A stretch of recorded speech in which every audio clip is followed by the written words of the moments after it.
The movie opens in a small town, with an ambulance in sight. A police officer says he has never seen anything like this before. It appears that something tore the victim apart, and the internal organs spill all over the street.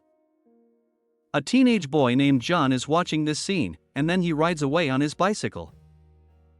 Shortly after, he arrives at his house, which is also a funeral home run by his family. John starts working alongside his mother, April, and aunt, Margaret. April is scared after hearing that another man has been found dead in their town. But John begins to joke, saying that more dead people mean more money for their business.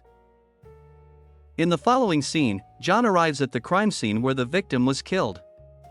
Here, he discovers a strange pool of black liquid that he cannot identify. He then goes to school, where he is promptly called to the principal's office, and he learns that his mother has also been summoned by the principal. It turns out that, for a recent assignment on famous people, John wrote an essay about a notorious serial killer. The principal advises him that, while it is natural to be curious about the world and death, he should refrain from going too far. Later during lunch, John sits with his only friend, Max, who complains about receiving a D- despite writing about Einstein. A group of bullies suddenly approaches them, and the leader, Rob, taunts our poor boy, claiming he smells like something dead, while we see John scratch his fork under the table, containing his anger. The bully then throws some mashed potatoes at his face and calls him a freak before leaving, but John makes no fuss about it.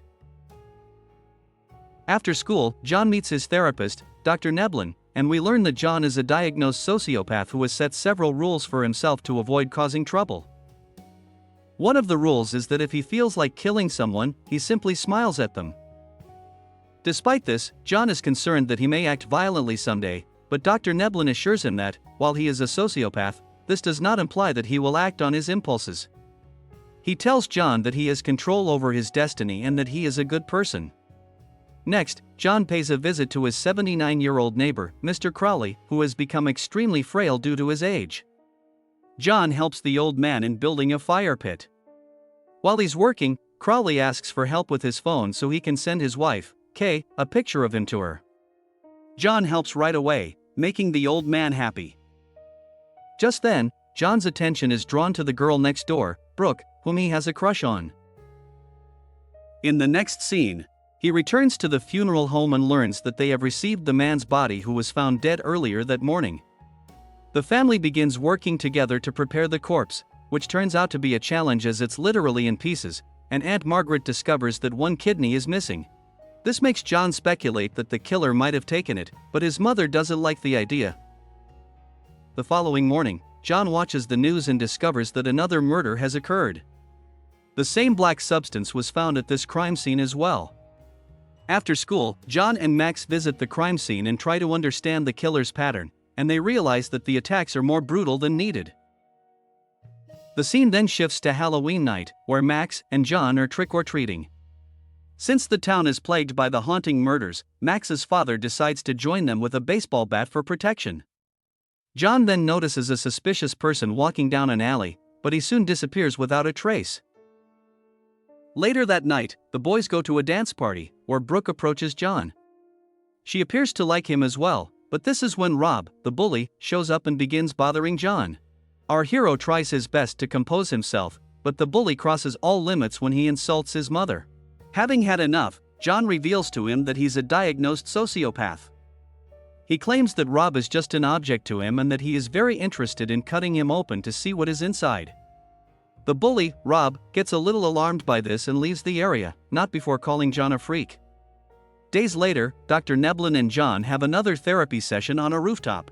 Dr. Neblin reveals that Rob complained to the school counselor about his threats, claiming they gave him nightmares. But John says that Rob is merely a bully. Moments later, Dr. Neblin points out a rare duck through binoculars. John looks through them but notices the same strange man he saw in the alleyway on Halloween night. Intrigued, he begins to follow him around town.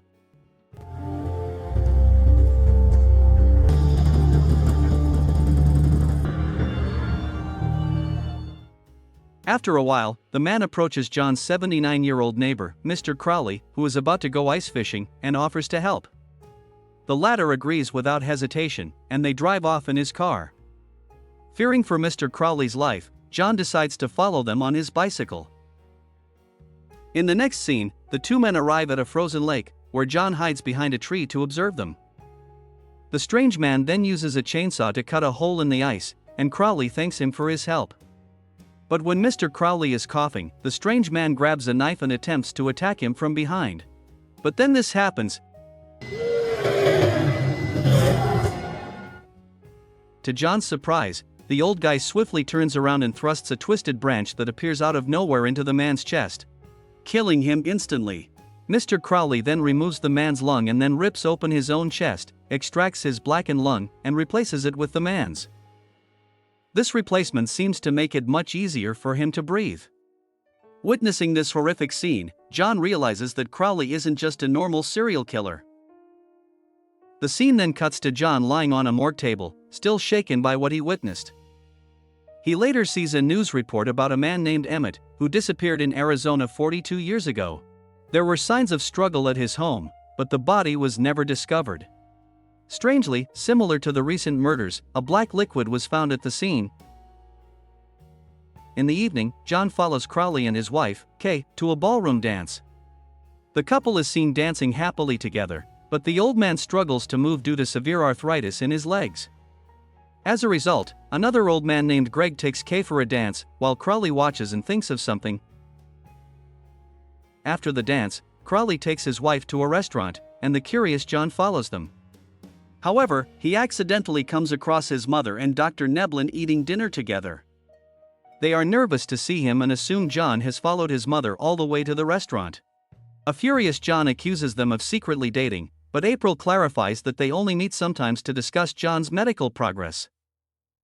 The next day, John continues to follow Crowley and ends up at a local barbershop. The barber turns out to be Greg, and the two men appear to be chatting happily.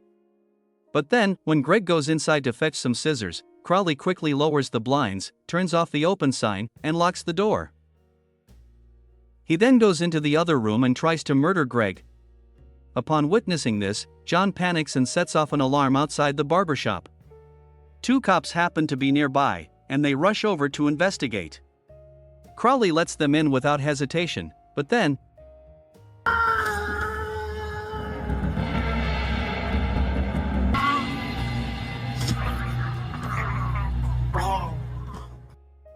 he quickly kills the police as well. John watches the whole thing in horror and feels completely powerless. Moments later, Crowley emerges from the back room with improved legs and is no longer limping. John realizes that the old man must have taken Greg's legs and replaced his own. The boy then watches on as Crowley drags Greg's body into his car and drives away. In the following scene, John watches the news and notices a crowd gathered in front of Greg's house, causing a commotion.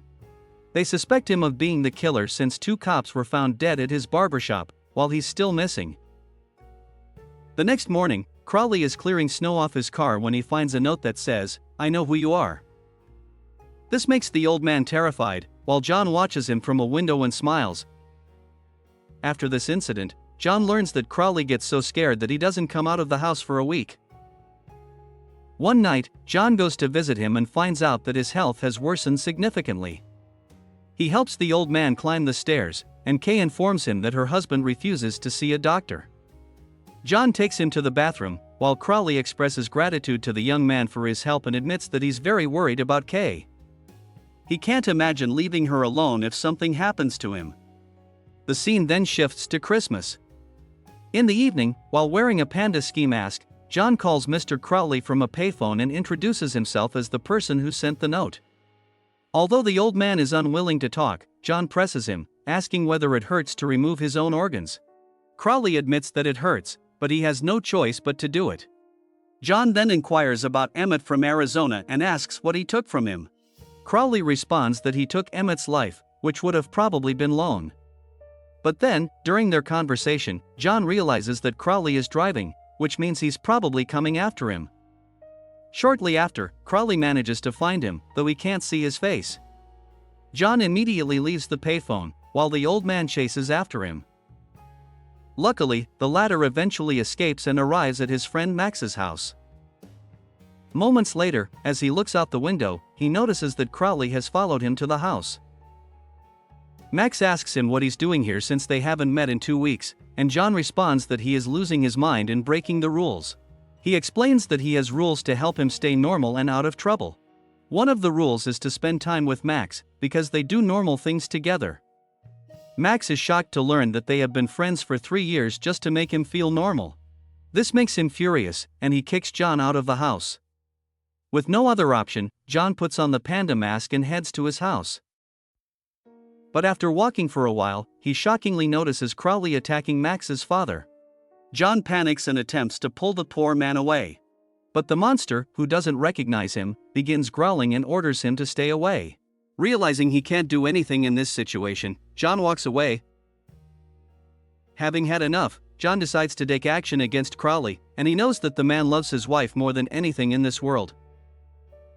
Therefore, he visits a store and purchases a GPS tracker system with a range of 2 to 3 miles. He then goes to Crowley's house and offers to help Kay carry groceries, and he uses this opportunity to place the tracker in Crowley's car. Here, he learns that Crowley has a severe heart condition. John suspects that the old man will need to go out in his car and kill someone to get a new heart. That night, John awakens when he hears Crowley's car start up. After the old man leaves, he sneaks into his house while wearing his panda mask. He then enters Crowley's room, takes a photo of Kay using her phone, and decides to send it to her husband. Up next, John takes a pillowcase to cover her face and make the scene appear more threatening. But she awakens abruptly. He tries to calm her down before finally hitting her with a clock. And this causes her to go completely silent, and he notices blood on the pillows. John feels horrible that he killed an innocent person, so immediately calls Dr. Neblin and confesses that he has finally done what he had feared all along. However, the doctor reassures him that he's a good person, and that they can make things right. He requests his location, but a terrified John hangs up the phone. He then checks on Kay again, and it turns out that she's still alive. The boy is relieved, so he takes several pictures of her and sends them to her husband with the caption, "My turn." Moments later, Crowley receives the message and rushes back to the house. John quickly grabs his things and sneaks out of the house, and we soon witness Crowley appear in full monster form, ready to face the intruder.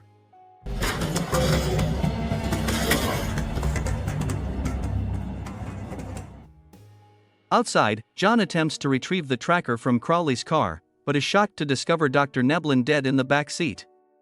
This devastates poor John, but he refuses to let Crowley have his heart. He then takes the doctor's body and hides it in the woods. Later, when John returns home in the morning, he notices Crowley checking his car and discovering the body is gone. The old man looks at John suspiciously and continues to stare even after he walks away. The scene then cuts to Max's father's funeral, where John is sitting alone on a bench. Moments later, Crowley arrives and sits beside him, and then he accuses John of attacking his wife. The latter doesn't deny it and reminds the old man that he also killed his therapist. Crowley responds that it was the doctor's fault for going out in the middle of the night to look for John. And John feels guilty about indirectly causing Dr. Neblin's death. He then asks Crowley how much time he has left, to which the old man responds that he has plenty of time to find another heart. Not long after, the funeral concludes, but Crowley begins to cough up blood and feels very weak.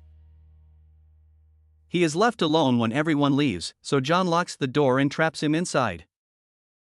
Unfortunately, as he prepares to leave, he learns from his sister that their mother is still inside. John begins to panic and immediately rushes back in.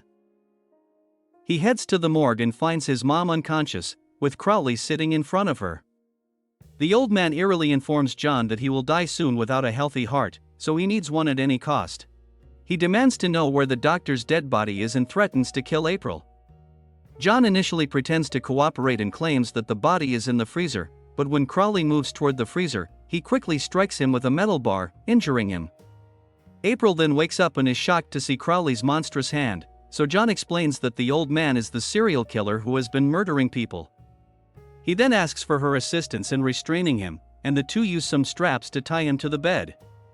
They decide to perform an embalming procedure, which is typically used to delay the decomposition of a dead body. Performing this on a normal living person can result in immediate death. April then inserts the plug into Crowley's bloodstream and replaces his strange black blood with embalming fluid. This causes the monster to scream in pain, but the procedure is still successful. Not long after, a large, black, oily monster slides out of the old man's body. They both anxiously see Crowley transform into his true form, and John anxiously grabs a suction knife and attempts to threaten Crowley with it. Surprisingly, Crowley accepts his fate and asks John to look after his wife. Realizing he will never see her again in his human form, he stabs himself with the knife, killing him on the spot. As a result, both the old man's and the monster's corpses melt into black oil. The next day, the police discover Dr. Neblin's body, and the local newspaper reports that Crowley is missing. Later, John pays a visit to Kay, who describes how she and her husband met in their 30s and began dating. One day, Crowley suddenly burst into tears and told her that he loved her more than anything in the world. Despite Crowley's illness in recent years, he promised to be by her side until the end. In the final scene, John, April, and Margaret are preparing Dr. Neblin for burial. The story of how Kay and Crowley fell in love makes John realize he must find happiness too, and this is where the movie ends. Thus, we reach the end of this film. Thanks for watching. You can like this video to support us. Don't forget to subscribe for more content. See you in the next video. Goodbye.